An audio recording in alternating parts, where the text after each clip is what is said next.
व्यवस्था होती है, कहाँ क्या करेगी, कैसे क्या होगा, कैसे क्या शासकीय व्यवस्था होगी, ये सरकार की व्यवस्था होती है। संत की व्यवस्था आप क्या करें, समाज को अपने आप में सतमार्ग पर प्रेरित करें। किसी उतावलापन बातों को बोल करके, किसी उत्तेजित बातों को बोल करके समाज की आस्था को, समाज की स्थिति को आप अस्त व्यस्त करने की कोशिश न करें। तो होना चाहिए अपने आप में, नहीं करते हैं, शायद अपने संत स्वरूप को आप अपनी पहचान करने में थोड़ी सी त्रुटि कर रहे हैं। इसलिए ऐसा नहीं होना चाहिए। सबका अलग अलग विषय है। और परमात्मा प्रकट, डॉक्टर साहब हो अब अंकगणित बीजगणित का सूत्र पढ़ाएं, अच्छा लगेगा कि ये स्क्वायर प्लस बी स्क्वायर बराबर क्या होता है, यही पढ़ाएंगे हो? नहीं नहीं, ऐसा नहीं होना चाहिए। इसीलिए सबकी अलग अलग व्यवस्था अपनी होती है। संतों की अपने आप, संत की संस्कृति, सादगी, सभ्यता, सदाचार एक नियम होना चाहिए अपने आप में, न कि अपने आप में दूसरे को उठाए हुए हैं। ये तो सारा दुनिया लगा हुआ है, जितने समाज सेवी है वो सब लोग लगे हुए अपने आप में। हम भी चाहते हैं कि विश्व का मंगल हो, देश का मंगल हो, हमारी जो हक हो, हमारे जो हिस्सा हो, हमारी जो व्यवस्था हो, जो किसी कारण से उथल पुथल हुई हो, वो हमारा हक हमारे पास आ जाए। लेकिन किसी प्रकार से एक आवेशित और आक्रोशित बात बोलकर बात नहीं, उसके लिए एक अलग मंच होता है, एक अलग सम्मेलन होता है। ये जो है राम के लिए, भगवान के लिए, धर्म के लिए, बक्सर की लुगा है, इसी पर विचार होना चाहिए। चलिए, जो हो रहा है ठीक है, अच्छी बात है, लेकिन थोड़ा इस पर विचार होना चाहिए। मैं निवेदन करना चाह रहा हूं, भगवान श्री राम आज कर्म के कारण ही पूरी दुनिया में जाने जा रहे हैं, पूरी दुनिया में जाने जा रहे हैं। भगवान श्री राम अपने आप में ऐसे नहीं जाने जा रहे हैं। उस कुंवारावस्था में, बाल्यावस्था में अपने आप में इसी बक्सर में आए और इसी बक्सर में आकर के अपने आप में मारी स्वाहू का मतलब क्या होता है? हमारे जीवन में तीन प्रकार की अपने आप में हमारे जीवन को आगे बढ़ने में रोकने वाली समस्याएं है। एक द्वेष जो होता है, ये बहुत बड़ी अपने आप चुनौती है जीवन के लिए। द्वेष जो होता है, ईर्ष्या जो होती है, ये भी बहुत जीवन की बहुत बड़ी चुनौती है। और एक होता है अनीति, अकारण और उपद्रवमय लोभ। यही मारी, सुबाहु और ताड़का, ये तीनों इसी के प्रतीक थे। कोई अपने आप में ईर्ष्या का प्रतीक था, कोई द्वेष का प्रतीक था, तो कोई लोभ का प्रतीक था। आप महाराज ये क्या बात करते? जी हाँ, ईर्ष्या नहीं है। जिन विश्वामित्र बाबा ने इस बक्सर में, इसी बक्सर में जग करने की तैयारी किया, किसी भी राक्षसों से कोई अपने आप में चंदा तक नहीं मांगे, किसी प्रकार की चंदा भी नहीं मांगे, और जग कर रहे थे। मारी, सुबाहु, ताड़का प्रवृत्ति को लोग आ गए, महात्मन विश्वामित्र कैसे तुम जग कर सकते हो नहीं सकती, मैं जग होने नहीं दूंगा। विश्वामित्र बाबा ने, मैंने तुम्हारा क्या बिगाड़ा है? मैं तो अपनी तपस्या कर रहा हूं, साधना कर रहा हूं, इसमें मैंने तुम्हारा क्या बिगाड़ा है? लेकिन नहीं, कुछ बिगाड़े नहीं हो, लेकिन मैं तुम्हारा बिगाड़ूंगा। ईर्ष्यालु आदमी यही करता है, द्वेषी आदमी यही करता है, लोभी आदमी यही करता है। विश्वामित्र बाबा ने सोचा, क्या विश्वामित्र बाबा चाहते तो मारी, सुबाहु और ताड़का का अपने आप में कि उन्मूलन नहीं कर सकते थे? अरे जिनके पास एक अलग से ही स्वर्ग बनाने की अपने आप शक्ति थी, इंद्रम करिष्याम, वह विश्वामित्र बाबा कहीं अपने आप में ताड़का, सुबाहु व मारीच को कहीं समझ नहीं कर सकते थे? बिल्कुल कर सकते थे। लेकिन विश्वामित्र बाबा ने कहा, ये मेरी गरिमा नहीं है, ये मेरी मर्यादा नहीं है, ये मेरी संस्कृति नहीं है, ऐसा मैं नहीं करूंगा। क्यों न अपने आप में जिनकी रात दिन में चिंतन में लगा रहता हूं, जिनकी स्थिति में मैं लगा रहता हूं, उन परमात्मा को आज इसमें दशरथ नंदन बन करके आए हैं, उन राम को क्यों न बुला लिया जाए? यही होना चाहिए। वही अपने आप में हमारे विश्वामित्र बाबा अयोध्या में जाकर के और भगवान श्री राम को लेकर के आए। अयोध्या में आने से पहले भगवान श्री राम दशरथ नंदन थे, कौशल्या नंदन थे, राजकुमार थे, अवधेश थे।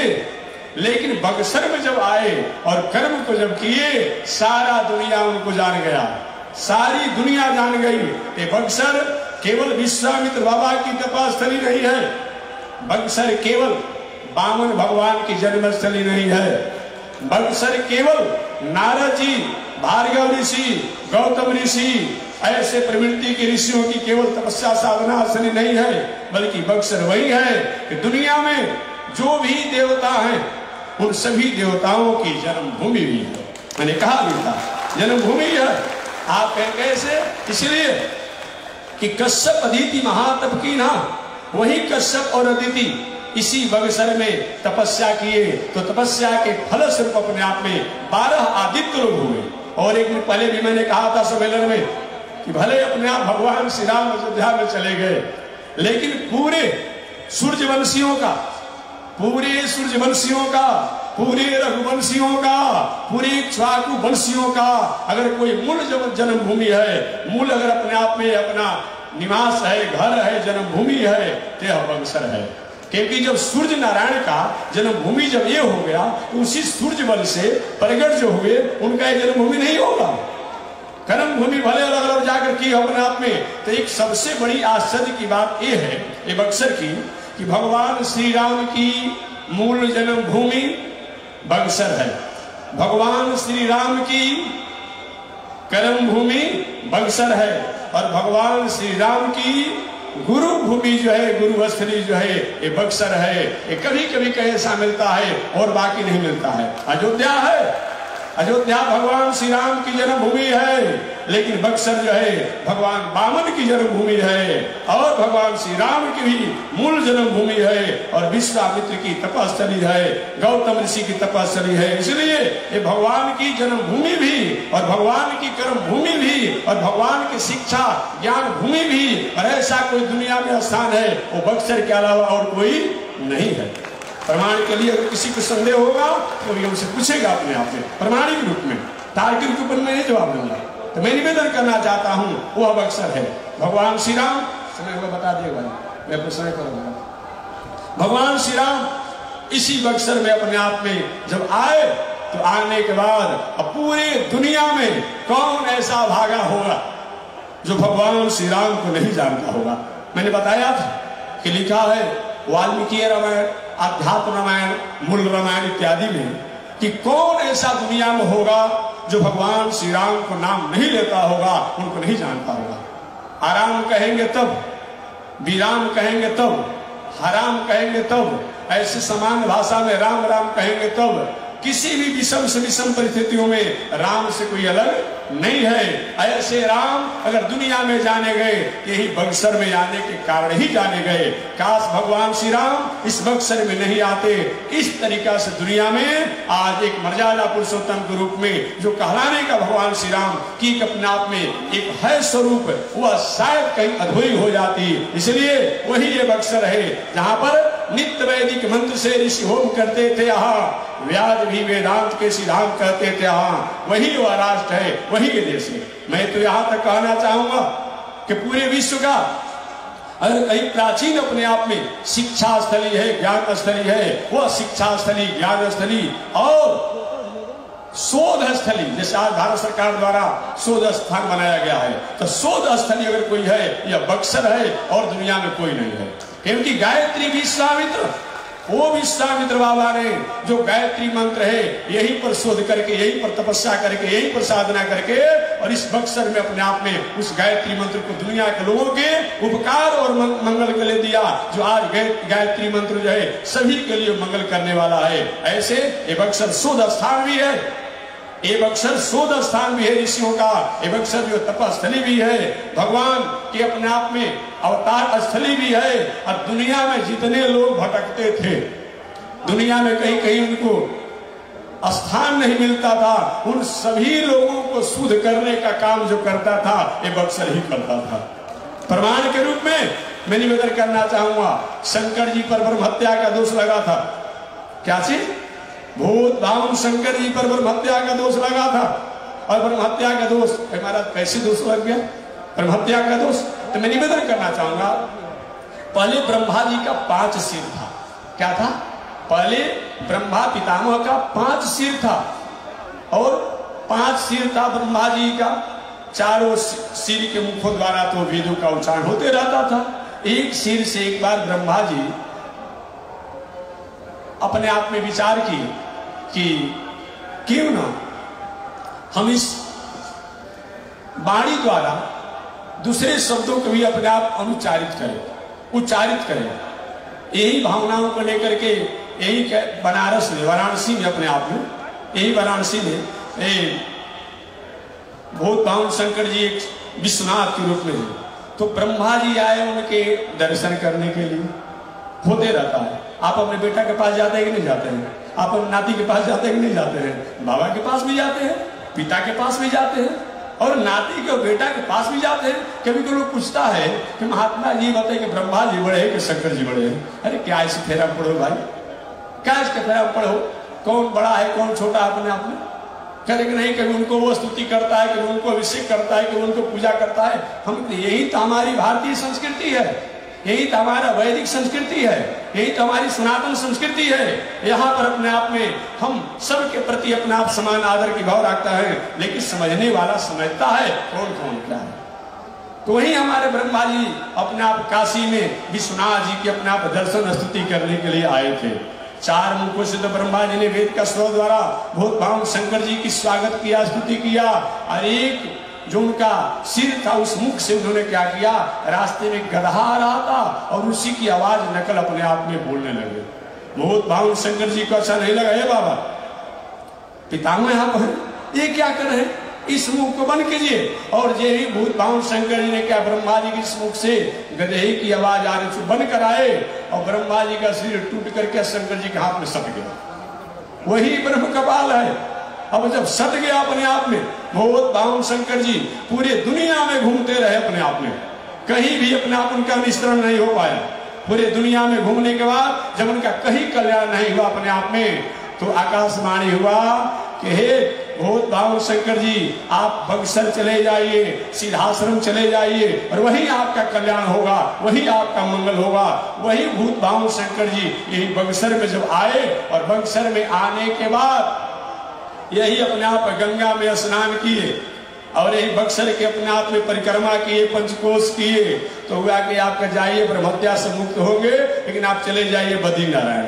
वहीं बद्रीनारायण यहाँ की प्रेरणा जब हुआ, तो वहीं हमारे भूत बाउन शंकर जी गए, वहीं अलकनंदा में स्नान किए, तो वहीं ब्रह्मा का कपाल जो है, सिर जो है, जो से ब्रह्मत्या लगा हुआ था अपने आप शंकर जी पर, वही जाकर के बद्रीनारायण में ब्रह्म कपाल उनका पिंड छोड़ा।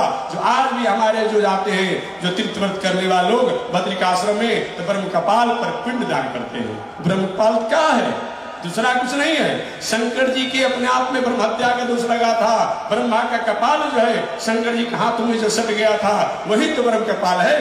जो पिंडदान करने आप जाते हैं बद्रीनारायण में, तो वही बक्सर है कि शंकर जी पर ब्रह्म हत्या का दोष जब लगा, ब्रह्म कपाल का दोष जब लगा, दुनिया में घूमते रहे, कहीं भी निस्तरण नहीं हो पाया, लेकिन इस बक्सर में जब आए तो वहां से प्रेरणा हुआ, वहीं बद्रिकाश्रम में जाकर के उनका कल्याण हुआ। इतना ही नहीं, एक बात और मैं निवेदन करना चाहूंगा, समय वक्त बता दीजिएगा। हाँ, बस 2 मिनट में मैं वाणी को बंद विराम दूंगा अपने समय में। तो मैं दूसरी बात, केवल शंकर जी की बात मैं नहीं कर रहा हूं, मैं ब्रह्मा जी की बात कर रहा हूं। ब्रह्मा जी, एक कथा संक्षिप्त निवेदन करना, ब्रह्मा जी भी थोड़ी सी चंचल हो गए थे। मैं निवेदन करना चाहूंगा, शास्त्रीय ऐसी परिपाटी हो, बताया गया है मात्रा शस्त्रा दुहित्रा, चाहे माता हो, बेटी हो, बहन हो, हुआ हो, मौसी हो, चाची हो, जो कुछ भी हो, ऐसे प्रवृत्ति की नारी भी हो, स्त्रियां भी हो, उनके साथ अपने ही घर की क्यों न हो, उनके साथ हंसी मजाक हास्य प्रयास बहुत समय तक एकांतवास न करिए, अन्यथा कहीं न कहीं चंचल होने की, विचलित होने की स्थिति बन जाती है। एक बार महर्षि वेदव्यास महाराज इसी श्लोक की अपने आप में अर्थों को जैमिनी ऋषि जी को पढ़ा रहे थे। जैमिनी ऋषि के गुरुदेव, ऐसा कैसे हो सकता है कि ज्ञानी लोग भी भटक जाते हैं कभी कभी, कि हाँ ये इंद्रियों का समूह इतना बड़ा बलवान है कि अपने आप विद्वांस, बड़े बड़े विद्वान भी उसमें कर्षित हो जाते हैं, दूषित हो जाते हैं। नहीं माने, अंत में जैमिनी ऋषि ने एक प्रैक्टिकल करके अपने आप में उनको बता दिया। इसलिए ब्रह्मा जी के साथ भी वही हुआ।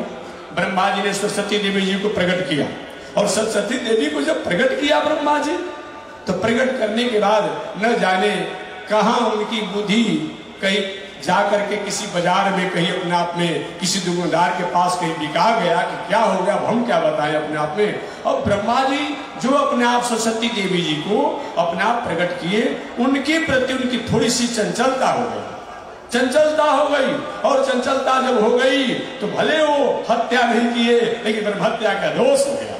बताया गया है हम अगर गृहस्थ आश्रम में हैं, अपनी पत्नी की मर्यादा में रहते हैं तो अच्छा है, और अपनी पत्नी की मर्यादा से हट करके कहीं भटकाव की तरफ कोई जाता है, वो भी ब्रह्म हत्या का दोष है, वो भी महापाप है, ये बताया गया है। ऐसे ब्रह्मा जी महाराज चंचल हो गए सरस्वती जी के प्रति।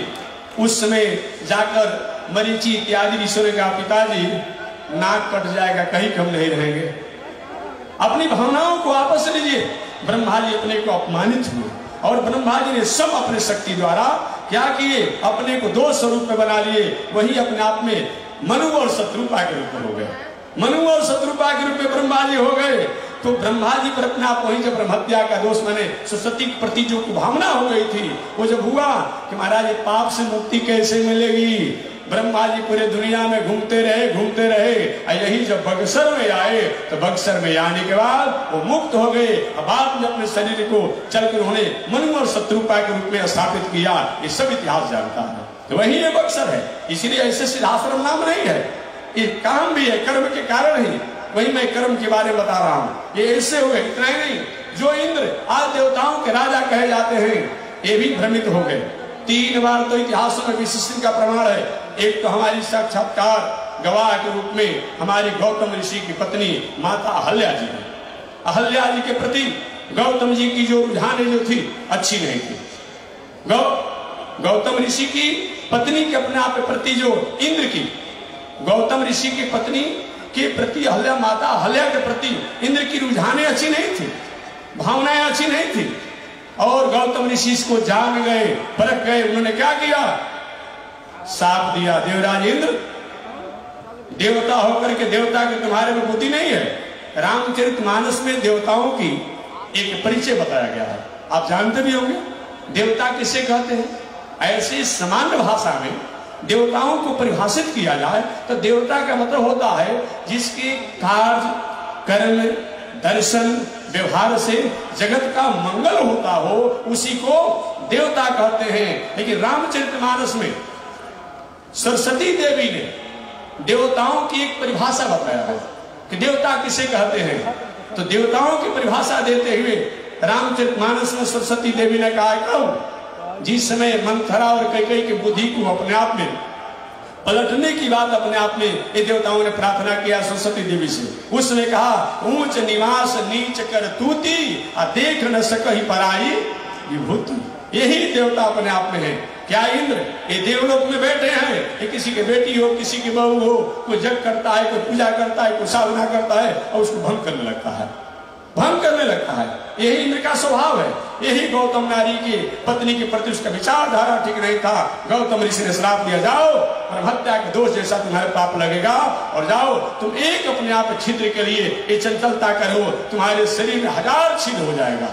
पूरे दुनिया में घूमते रहे इंद्र, कहीं शांति नहीं मिली। जब यही बक्सर में आए, यही बक्सर में आए तब ब्रह्म हत्या के दोषों से निवृत्ति मिली। इसीलिए तो इस क्षेत्र का नाम है करुष देश।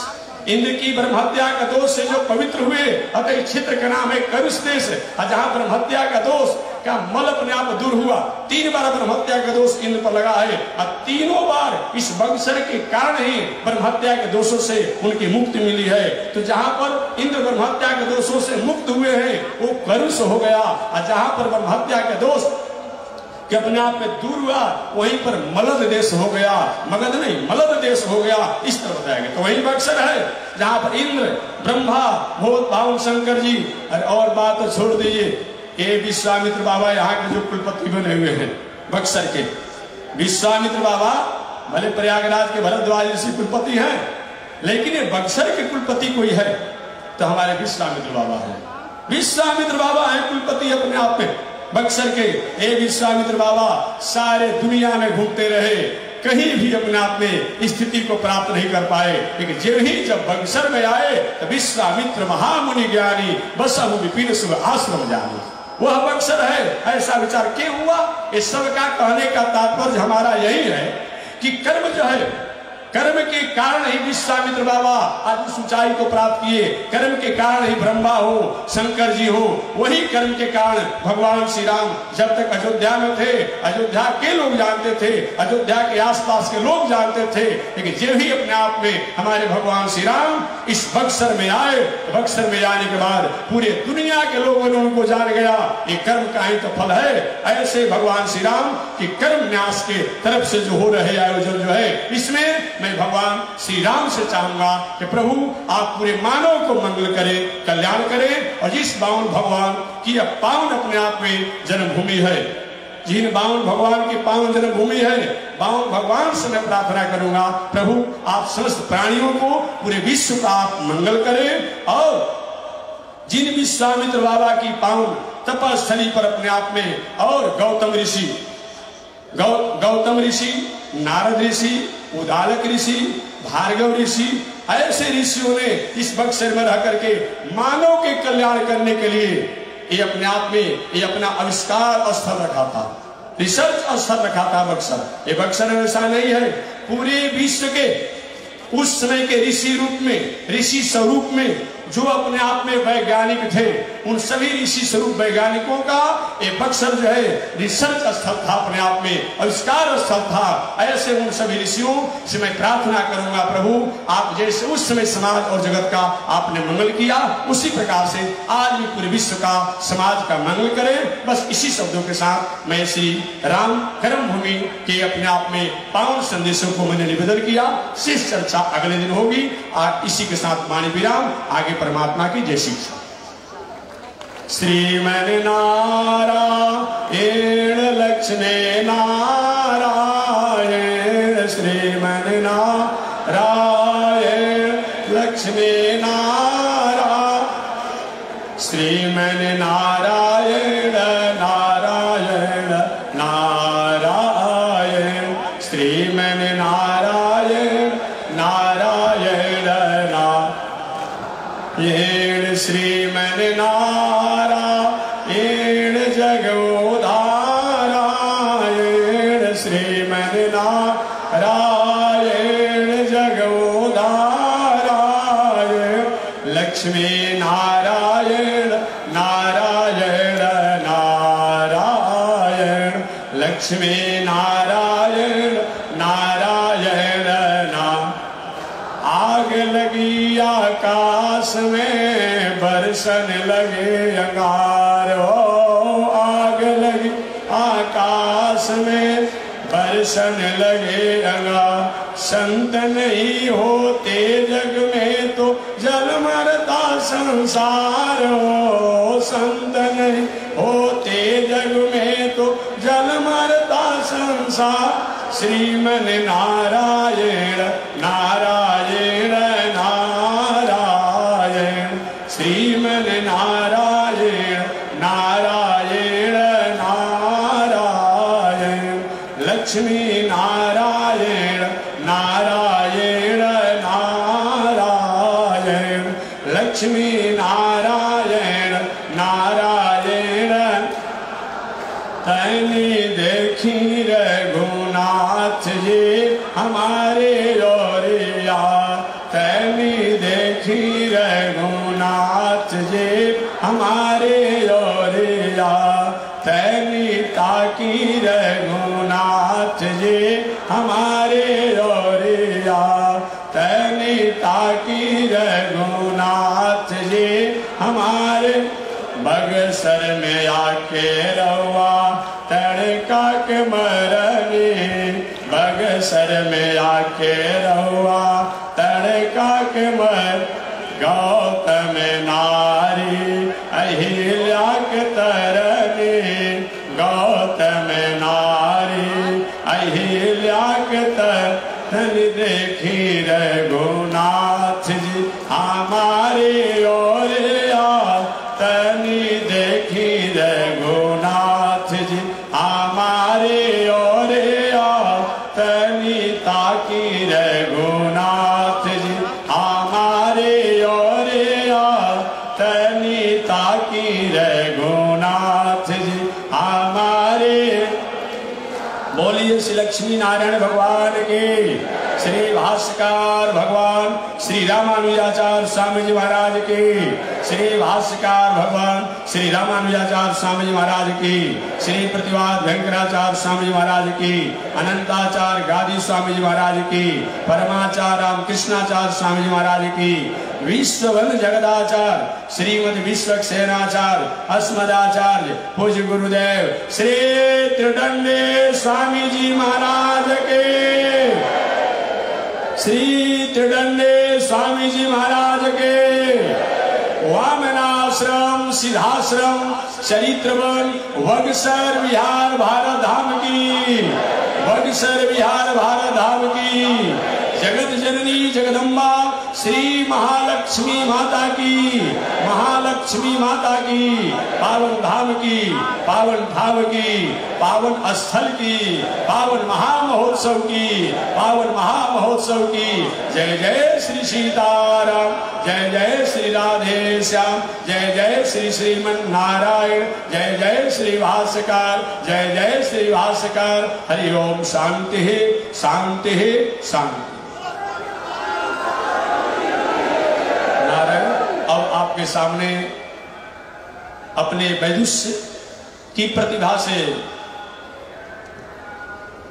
पांडित्य ही जिनकी अपने आप जीवन का एक आधार है, शास्त्रों की समन्वय, शास्त्रों का संगत और शास्त्रों द्वारा समाज के लोगों को उस मुकाम तक पहुंचाने में जो अपने आप में कृत माने जाते हैं, ऐसे आप राम कथा पावन स्वामी जी महाराज द्वारा आप श्रवण करेंगे। जय श्री राम।